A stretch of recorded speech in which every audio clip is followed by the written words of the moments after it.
ಓಂ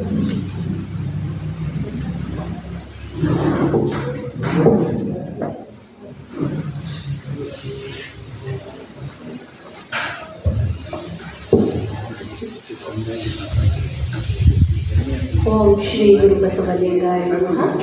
ಸೃಷ್ಟಿಕರ್ತ ಪರಮಾತ್ಮನನ್ನು, ಧರ್ಮಪಿತ ಮಹಾಮಾನವತಾವಾದಿ ಮಂತ್ರಪುರುಷ ಅಪ್ಪ ಬಸವಣ್ಣನವರನ್ನು ಸ್ಮರಿಸುತ್ತಾ ಕಾರ್ಯಕ್ರಮದ ದಿವ್ಯ ಸಾನ್ನಿಧ್ಯವನ್ನು ವಹಿಸಿರುವಂತಹ ಪರಮ ಪೂಜ್ಯ ಬಸವಾನಂದ ಸ್ವಾಮೀಜಿಯವರ ಪಾದಗಳಿಗೆ ಶರಣೆ ಸಲ್ಲಿಸುತ್ತಾ ಹಾಗೂ ಇಲ್ಲಿಯ ತನಕ ವಿಶೇಷವಾಗಿ ನೀಲಾಂಬಿಕೆ ತಾಯಿಯವರ ಬಗ್ಗೆ ಸವಿಸ್ತಾರವಾಗಿ ತಿಳಿಸಿದಂತಹ ಸಹೋದರರಾದ ಬಸವಕಿರಣ ಶರಣರಿಗೂ ಶರಣ ಸಲ್ಲಿಸುತ್ತಾ ಮತ್ತು ಹಾಗೆ ಅಕ್ಕನವ ಸವಿತಾ ನಡಕಟ್ಟಿ ಅಕ್ಕನವರಿಗೂ ಶರಣ ಸಲ್ಲಿಸುತ್ತಾ ವೇದಿಕೆಯ ಮೇಲೆ ಉಪಸ್ಥಿತರಿರುವಂತಹ ಎಲ್ಲ ಶರಣ ತಂದೆ ತಾಯಿಗಳಿಗೂ ಹಾಗೂ ಕಾರ್ಯಕ್ರಮಕ್ಕೆ ಆಗಮಿಸಿರುವಂತಹ ಎಲ್ಲ ಶರಣ ತಂದೆ ತಾಯಿಗಳಿಗೂ ಶರಣಾರ್ಥಿಗಳು.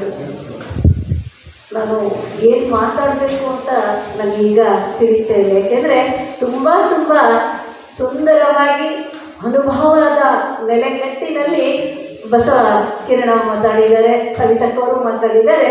ವಿಶೇಷವಾಗಿ ನಮ್ಮ ಅಪ್ಪರೊಬ್ಬರು ಹೇಳಿದರು, ಸುಮ್ಮನೆ ಅವ್ರು ಹೇಳಿದ ಒಂದು ನುಡಿಯನ್ನು ನನಗೆ ಹೇಳಬೇಕು ಅನ್ನಿಸ್ತು, ಅದ್ರ ಬಗ್ಗೆ ನಾನು ಹೇಳ್ತೀನಿ. ಅವ್ರು ಹೇಳಿದರು, ನಮ್ಮ ಮಕ್ಕಳು ಇವತ್ತಿನ ದಿವಸ ಯಾರು ದೇವಸ್ಥಾನಕ್ಕೆ ಹೋಗೋದಿಲ್ಲ ಅಂತ ಹೇಳಿದರು. ನೀವೆಲ್ಲರೂ ಸಹ ಅದಕ್ಕೇನು ಮಾಡಿದ್ರೆ ಚಪ್ಪಾಳೆಯನ್ನು ತಟ್ಟಿದ್ವಿ. ಹಾಗಾದರೆ ನಾವು ಚಪ್ಪಾಳೆಯನ್ನು ಸಂತೋಷಕ್ಕೆ ಚಪ್ಪಾಳೆಯನ್ನು ತಟ್ಟಿದ್ವಿ. ಆದರೆ ದೇವಸ್ಥಾನಕ್ಕೆ ಯಾಕೆ ಹೋಗ್ತಾ ಇಲ್ಲ ಅನ್ನೋದನ್ನು ಸ್ವಲ್ಪ ನಾವು ಚಿಂತನೆಯನ್ನು ಮಾಡಬೇಕಾಗಿದೆ. ಏಕೆಂದರೆ ಹೋಗೋದಿಲ್ಲ ಅಂತ ಹೇಳಿದಾಗ ನಾವು ಯಾಕೆ ಹೋಗ್ತಾ ಇಲ್ಲ ಅನ್ನೋದು ಚಿಂತನೆಯನ್ನು ಮಾಡಿದಾಗ 12ನೇ ಶತಮಾನದಲ್ಲಿ ಬಸವಾದಿ ಪ್ರಮುಖರು ನಮ್ಮ ಬಸವಕಿರಣ ಹೇಳಿದರು, ನಮ್ಮನ್ನು ನಾವು ಹರಿಬೇಕು, ನಮ್ಮ ಮೂಲ ನೆಲೆಯನ್ನು ಹರಿಬೇಕು. ನಮ್ಮ ಪೂಜೆಯನ್ನು ಮೊಟ್ಟ ಮೊದಲು ನಾವು ಪೂಜೆಯನ್ನು ಮಾಡಬೇಕಾದ್ರೆ ನಮ್ಮನ್ನು ನಾವು ಪೂಜೆಯನ್ನು ಮಾಡ್ಕೊಳ್ತೀವಿ ಅಂತ ಹೇಳಿದ್ರು. ಅಂದರೆ ಇಲ್ಲಿ ನಮ್ಮ ಪೂಜೆ ಅಂತ ಯಾವುದು ಅಂದರೆ ಈ ನನ್ನ ಮೂಲದ ನೆಲೆ ಯಾವುದಪ್ಪ ಅಂದರೆ ಆತ್ಮ ಅಂತ ಹೇಳ್ತೀವಿ. ಅಂದರೆ ಪ್ರತಿಯೊಬ್ಬರಲ್ಲಿಯೂ ಸಹ ಈ ಆತ್ಮ ಅನ್ನೋದಿದೆ. ಇಂಥ ಆತ್ಮದ ವಿಕಾಸಕ್ಕಾಗಿ, ಇಂಥ ಆತ್ಮದ ಅಭಿವೃದ್ಧಿಗಾಗಿ, ಆತ್ಮಶಕ್ತಿ ನಮ್ಮಲ್ಲಿ ಜಾಗೃತಿ ಆಗಲಿಕ್ಕಾಗಿ ನಮ್ಮ ಪೂಜೆಯನ್ನು ನಾವು ಮಾಡಿಕೊಳ್ಳೋದನ್ನ ನಮಗೆ ತಿಳಿಸಿಕೊಟ್ಟವರು ಬಸವಾದಿ ಶರಣರು. ಏಕೆ ಅಂತಂದರೆ ನನ್ನ ಮೂಲ ನೆಲೆ, ನಮ್ಮೆಲ್ಲರ ಮೂಲ ನೆಲೆ ಯಾರು ಅಂದರೆ ಪರಮಾತ್ಮ. ಅಂತಹ ಮೂಲ ನೆಲೆ ಪರಮಾತ್ಮನನ್ನು ನಾವು ಅರಿಬೇಕು ಅನ್ನೋದನ್ನ ತಿಳಿಸಿದಂಥವ್ರು. ಅದಕ್ಕಾಗಿಯೇ ನೀವೆಲ್ಲರೂ ಸಹ ನಿಮ್ಮೆಲ್ಲರನ್ನು ಸೃಷ್ಟಿ ಮಾಡಿದಂತಹ ಸೃಷ್ಟಿಕರ್ತನಾದಂತಹ ಸಚ್ಚಿತ್ ಆನಂದ ನಿತ್ಯ ಪರಿಪೂರ್ಣ ಪರಮಾತ್ಮನನ್ನು ಅರಿಬೇಕು.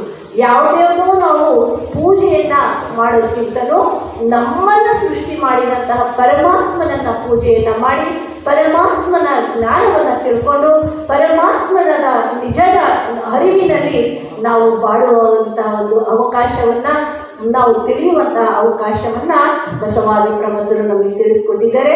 ಇವತ್ತು ಪರಮ ಪೂಜ್ಯರು ವಿಶೇಷವಾಗಿ ನೀಲಾಂಬಿಕಾ ತಾಯಿಯವರ ಒಂದು ಸ್ಮರಣೋತ್ಸವ ಕಾರ್ಯಕ್ರಮವನ್ನು ಹಮ್ಮಿಕೊಂಡಿದ್ದಾರೆ.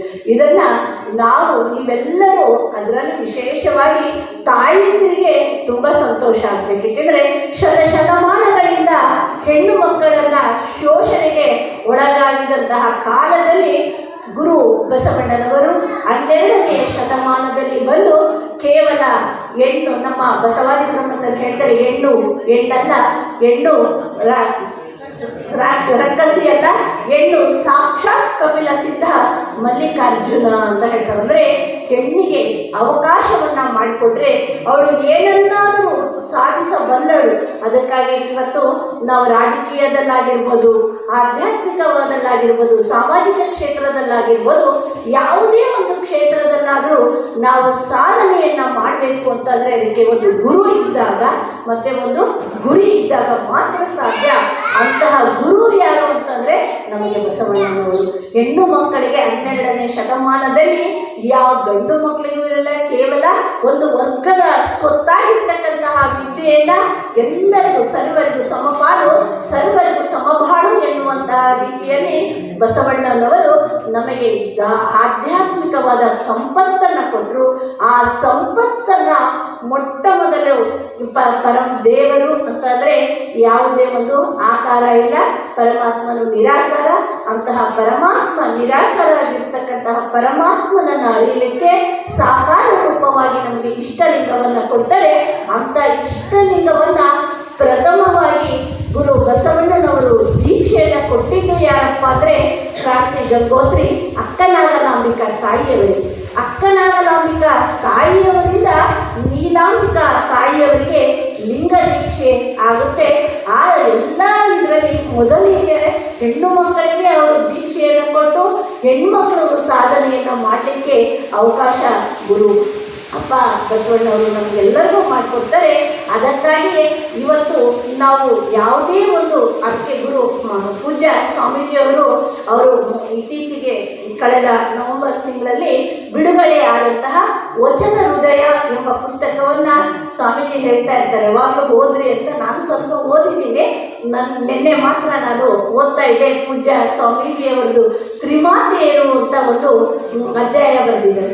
ಅಲ್ಲಿ ಕ್ರಾಂತಿ ಗಂಗೋತ್ರಿ ಅಕ್ಕನಾಗಲಾಂಬಿಕೆ, ಅಕ್ಕ ಮಹಾದೇವಿ, ನೀಲಾಂಬಿಕಾ ತಾಯಿಯವರ ಒಂದು ವಿಷಯವನ್ನು ಸವಿಸ್ತಾರವಾಗಿ ನಾವು ಹೇಳಿದರೆ ಅದನ್ನು ನಾವು ನೀವೆಲ್ಲರೂ ಓದಿ ಇನ್ನೂ ಹೆಚ್ಚಾಗಿ ನಾವು ಅದನ್ನು ತಿಳ್ಕೊಳ್ಳೋಣ ಅಂತ ಹೇಳಿಬಿಟ್ಟು, ಹಾಗೂ ನೀಲಾಂಬಿಕಾ ತಾಯಿಯವರು ಒಂದು ಕಡೆ ಹೇಳ್ತಾರೆ, ಅವರು ಏಕೆಂದರೆ ನಾವಿವತ್ತು ಅವರು ನನಗೆ ಯಾವಾಗಲೂ ನೀಲಾಂಬಿಕಾ ತಾಯಿಯವರ ಒಂದು ಚಿಂತನೆಯನ್ನು ಮಾಡ್ತಾ ಇದ್ದೀವಿ. ನಾವು ಯಾವಾಗಪ್ಪ ಅಂದರೆ ಶ್ರಾವಣ ಮಾಸದಲ್ಲಿ ಬಸವ ಪಂಚಮಿ ಎಂದು ಗುರು ಬಸವಣ್ಣನವರ ಲಿಂಗೈಕ್ಯ ಸಂಸ್ಮರಣೆ ಮತ್ತು ಅವತ್ತು ಮಾರನೇ ದಿನ ನೀಲಮ್ಮ ತಾಯಿ ಷಷ್ಠಿಯ ಒಂದು ಸ್ಮರಣೆಯನ್ನು ಮಾಡ್ತಾ ಇದ್ವಿ.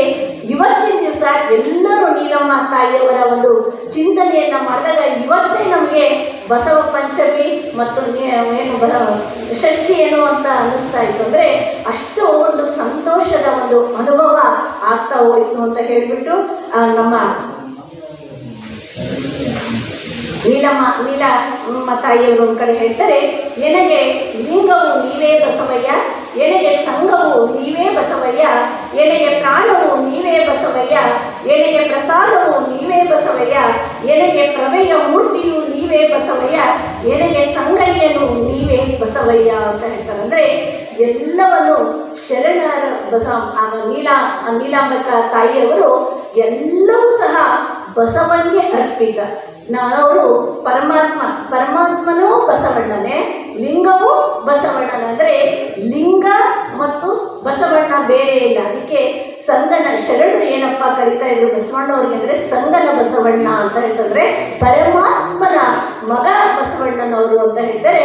ಅಂತಹ ಇದನ್ನ ಎಲ್ಲವೂ ಬಸವಣ್ಣನಿಗೆ ಲಿಂಗ, ಸಂಘ, ಪ್ರಾಣ, ಪ್ರಸಾದ, ಪ್ರಭೆ ಎಲ್ಲವೂ ಸಹ ಬಸವಣ್ಣನವರು ಅಂತ ಹೇಳ್ತಾರೆ. ಅಂತಹ ಬಸವಣ್ಣನವರನ್ನ, ಅಂತಹ ಸೃಷ್ಟಿಕರ್ತ ಪರಮಾತ್ಮನನ್ನ ನಾವು ಹೇಗೆ ಅವರು ಹೇಳ್ತಾರೆ, ಇನ್ನೊಂದು ವಚನದಲ್ಲಿ ಹೇಳ್ತಾರೆ, ಸರ್ವಾಂಗ ಶುದ್ಧವಾಗಿ ಲಿಂಗ ದೇಹಿಯಾದನು, ಸರ್ವ ಪ್ರಪಂಚವನ್ನು ನಡೆದು ಸಮಯಾಚಾರ ಮೂರ್ತಿಯ ಪಡೆದನು, ಸರ್ವಾಂಗ ಶುದ್ಧವಾಗಿ ವಿವರವನ್ನರಿದೆನಯ್ಯ ಸಂಗಯ್ಯ ಅಂತ ಹೇಳ್ತಾರೆ. ಅಂದರೆ ಈ ರೀತಿಯಾಗಿ ಸರ್ವಾಂಗ ಶುದ್ಧವಾಗಿ ನಾವು ಪರಮಾತ್ಮನನ್ನು ಹರಿಬೇಕು ಅಂತ ಹೇಳ್ತಾರೆ. ಅಂದರೆ ಸರ್ವ ಅಂಗದಲ್ಲಿ ನಮ್ಮ ಅವಗುಣಗಳನ್ನು ಕಳ್ಕೊಂಡು ಎಲ್ಲ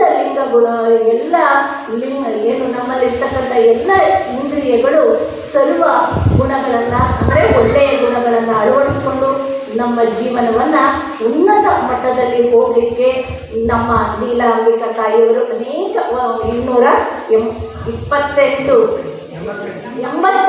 ವಚನಗಳನ್ನು ಬರೆದಿದ್ದಾರೆ. ನಾವು ಅವುಗಳನ್ನು ಓದಿ ಅಧ್ಯಯನ ಮಾಡಿ ಮತ್ತು ಪೂಜ್ಯರಿಂದ ತಿಳ್ಕೊಂಡು ಅವುಗಳನ್ನು ಅಳವಡಿಸ್ಕೊಡೋಣ ಅಂತ ಹೇಳಿಬಿಟ್ಟು, ಅದಕ್ಕಿಂತ ಮುಖ್ಯವಾಗಿ ಪೂಜ್ಯ ಸ್ವಾಮೀಜಿಯವರು ಎಲ್ಲರಿಗೂ ಆರೋಗ್ಯವನ್ನು ಕೊಡ್ತಾ ಇದ್ದಾರೆ. ಅಂದರೆ ಅದರ ಜೊತೆಗೆ ಸಾಧಕನ ಒಂದು ದಿನಚರಿ ನಮಗೆ ಏನಪ್ಪ ಇರಬೇಕು ಅಂದರೆ ಬೆಳಗ್ಗೆ ಬೇಗ ಹೇಳೋದು ಮತ್ತು ರಾತ್ರಿ ಬೇಗ ಮಲಗುವಂಥದ್ದನ್ನು ಹೇಳಿದ್ದಾರೆ. ಅದನ್ನೆಲ್ಲ ನಾವು ನೀವೆಲ್ಲರೂ ಅಳವಡಿಸ್ಕೊಳ್ಳೋಣ. ಗುರು ಹೇಳ್ತಾ ಇದ್ರು, ಎಲ್ಲರೂ ಪೂಜ್ಯರ ಬಗ್ಗೆ ಹೇಳ್ತಾ ಇದ್ರು, ನಾವು 30 ವರ್ಷದಿಂದ ಬಂದಾಗ ಏನೂ ಇರಲಿಲ್ಲ, ಇಲ್ಲಿ ಕಚ್ಚಾ ರೋಡ್ ಇತ್ತು, ಇದು ಇತ್ತು. ಅವಾಗ ಪೂಜ್ಯರಿಗೆ ನಾವೆಲ್ಲರೂ ಸಂತೋಷ ಆಗ್ಬೇಕಪ್ಪ ಅಂತಂದ್ರೆ ಅವರು ಇಷ್ಟೆಲ್ಲ ಕಟ್ಟಿದ್ದಾರೆ, ಇಷ್ಟೆಲ್ಲ ಇದ್ದಿದ್ದಾರೆ. ಅವ್ರಿಗೆ ಯಾವಾಗ ಸಂತೋಷ ಆಗುತ್ತೆ ಅಂದ್ರೆ ನಾವು ಬೆಳಗ್ಗೆ ಬೇಗ ಎದ್ದು ಈ ಒಂದು ಆರೋಗ್ಯದ ಲಕ್ಷಣಗಳನ್ನು ಅಳವಡಿಸ್ಕೊಂಡಾಗ ಸಂತೋಷ ಆಗುತ್ತೆ. ನಾವು ನೀವೆಲ್ಲರೂ ಅವರ ನನಸನ್ನ ಮಾಡಲಿಕ್ಕೆ ನನಸನ್ನ ಮಾಡೋಣ ಅಂತ ಹೇಳ್ಬಿಟ್ಟು ಅವಕಾಶ ಕೊಟ್ಟಂತ ಪೂಜ್ಯರಿಗೂ ತಮ್ಮೆಲ್ಲರಿಗೂ ಶರಣ ಸಲ್ಲಿಸುತ್ತಾ ನನ್ನ 2 ಮಾತು